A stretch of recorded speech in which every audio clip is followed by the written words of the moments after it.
Another peace settled over the inner sphere, shorter than the last, lasting only 5 years.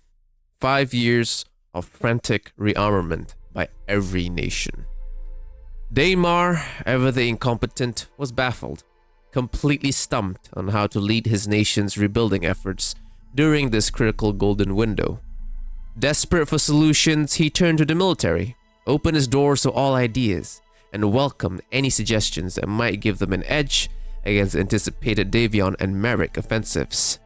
Resources and funds were poured into countless projects, but one proposal by Colonel Hiritsa Hikaru will leave a lasting mark on the Capellan armed forces. Colonel Hikaru envisioned a small group of elite soldiers wholly devoted to the art of war and absolute loyalty to the Chancellor. These warriors, whom he called the Janshi, a term meaning professional mahjong player, would serve with unwavering dedication, prevailing even against overwhelming odds. But tragically, Hikaru died of a heart attack shortly after submitting his proposal. The idea might have died with him, if not for Kamachi Imara, a former mech warrior of the Prefectorate Guard, who immediately revived the concept and infused it with his own ideals before presenting it to Dame Malau. Permission was granted to establish House Warrior Imara. Kamachi began searching for the founding generation of this elite cadre, traveling across the nation and focusing his recruitment efforts on secondary schools. He believed house soldiers should be trained from a young age in the discipline of war. Only volunteers were accepted, those who demonstrated true belief in their duty rather than those compelled by conscription. Between 400 and 600 were selected. Roughly half was trained as mech warriors and the rest as infantry. This would later become the standard composition of all warrior houses.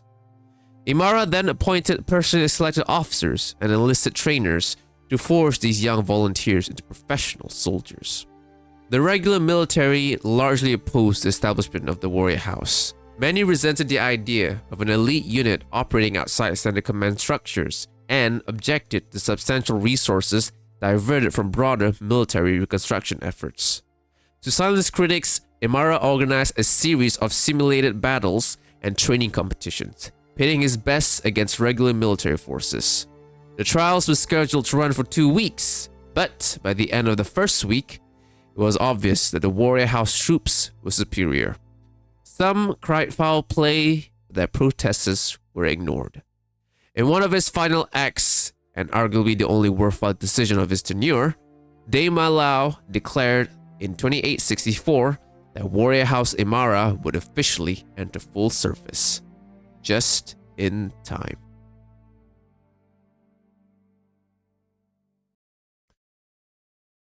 Of course, nothing has changed. We haven't won yet, have we? Of course, we'll be ready to resume hostilities. We cannot give up. We can't surrender.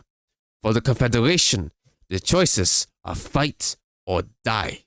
Our enemies will not be satisfied with tribute. They seek to destroy everything that make us Capellan. You're damned right we'll fight them against that.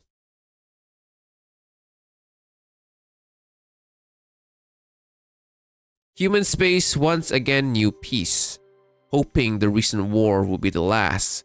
House Steiner and House Merrick led the way by signing a peace treaty, which was then expanded to include all major powers. Though the broader agreement ultimately failed, peace still held. For a time. It might have lasted much longer, were it not for Comstar. As they had done after the First War, Comstar immediately began covert operations to reignite conflict. At the time, the Draconis Combine was gripped by a quiet civil war between Coordinator Miyogi and his sister, Rowena. Comstar leaked this internal strife to the Lyrans and the Federated Sons. When Miyogi learned that the civil war was now common knowledge among rival powers, he feared they would exploit the Combine's vulnerability. He ultimately emerged victorious in what came to be known as the Shadow War. But, just like the previous conflict, Kurita's actions lit the spark that would reignite open warfare. This time, simply to punish those who had discovered the Combine's internal weakness. None of the great houses had fully rebuilt their militaries when hostilities resumed. Consequently, no large-scale offensives occurred. at least not from the Capellan Confederation. In the wake of renewed war, Daimar Lau, unwilling to endure the pressures of leadership again, abdicated in favor of his son, Otto. The following year, Daimar took his own life. Otto Lau was a realist. He understood that the Confederation could not mount major offensives, so he committed to strengthening its defenses. His first priority was addressing the manpower shortage that plagued not only his troops, but every great house. This period could be known as the Golden Age of mercenaries. Nearly any group calling itself a mercenary outfit found itself overwhelmed with contracts from various houses. Some grew so large and well equipped that they even rivaled regular military formations. Otto ensured that mercenaries under Capellan employment followed orders to the letter. Too often, hired guns would act independently, or not at all. To address this, Otto implemented a charter system that clearly outlined expectations for each contract. Disobedient groups typically faced contract termination, but a few required harsher measures. In 2876, the Capellan 14th Aerospace Regiment was deployed to eliminate elements of Brighton's Rangers after they violated their agreement. Over time, some of the larger mercenary companies accepted Capellan contracts so consistently that they virtually became indistinguishable from regular troops. During the Xingsheng movement, many years later, their long-standing service was formally recognized with citizenship and integration into the Capellan Confederation Armed Forces as part of the Citizens Honored Brigade. With manpower challenges addressed as much as possible, Otto turned to reforming defense strategy. He abandoned the outdated doctrine of garrisoning every planet and instead implemented an elastic defense system. Under this approach, reserves and supplies were concentrated in strategically located systems, ready to respond to enemy incursions. Many nobles were outraged, as their worlds would be left largely unprotected, save for planetary defense forces, until reinforcements arrived. Yet they could do nothing, as the Chancellor's authority was absolute. When asked how he planned to reclaim the lost Chesterton worlds, Otto stunned them with a simple reply: "I don't." Years passed before this new strategy was truly tested. In 2901, it finally proved itself. The Merrick Goliaths launched a deep raid into Sirius. They met only light resistance from PDF units, until Shimosha's Gravediggers and Warrior House Imara arrived in system. The ambush was devastating. The Capellan defenders destroyed 6 heavy mechs using lighter falcons and jump infantry. While some planets were lost entirely, the strategy proved effective overall. The Merrick Raiders suffered heavy casualties on each assault, and eventually the Free Worlds League shifted its focus to its core word neighbor. The situation on the Davion front was very much the same. Any incursions into Capellan territory were handled using the same elastic defense tactics. However, in 2905, after a prolonged stalemate over Van Diemen IV, the Capellan Federation and the Federated Sons signed an armistice that included a crucial clause: a mutual ban on attacks against jump ships. This agreement emerged from a shared crisis. Both states had lost the capability to produce new Kearney Fujita drives. Years of continuous warfare had devastated the specialized manufacturing infrastructure and, more critically, depleted the ranks of trained personnel required to operate and maintain these vital systems. Recognizing the strategic importance and irreplaceability of jump ships, both sides saw the need to preserve what few remained. Shortly after, the Free Worlds League joined the armistice, agreeing to the jump ship attack ban as well. We just gotten back from a Merrick raid on Drozen. We taken maybe 10% casualties. Not that bad considering the usual numbers. Our mechs were shot to shit though. We needed a good month of downtime at least. Time for techs to crawl around the mechs and put them back together. Time for us to crawl off posts, relax, and maybe get our tubes cleaned. Decompress, you know? Didn't happen. The colonel told us we were going right back on ready alert when we landed. No one got more than a 12-hour pass off the base. The techs? God bless the techs, you know? They've been working hand and foot since we boosted from Drozen. 12-hour shifts, trying to get the machines rebuilt from the ready stores.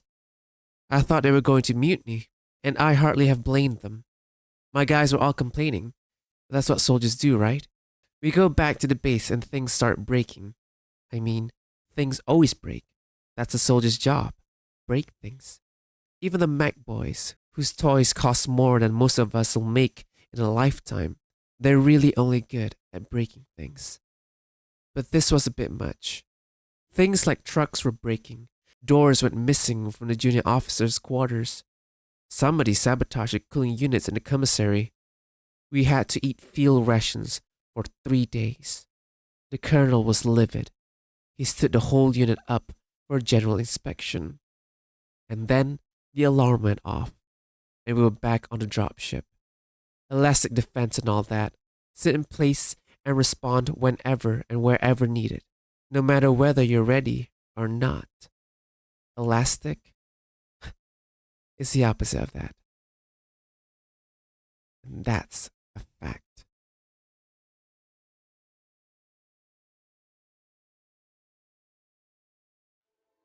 Fully convinced that his efforts had and would continue to protect the Confederation from major offensives, Otto Lau retired as Chancellor in 2917, passing the mantle to his son, Merlin. Known to many as Melancholy Merlin due to his timid nature, Merlin was initially met with concern. Many feared the Confederation would regress to the ineffective leadership seen during Daymar's reign.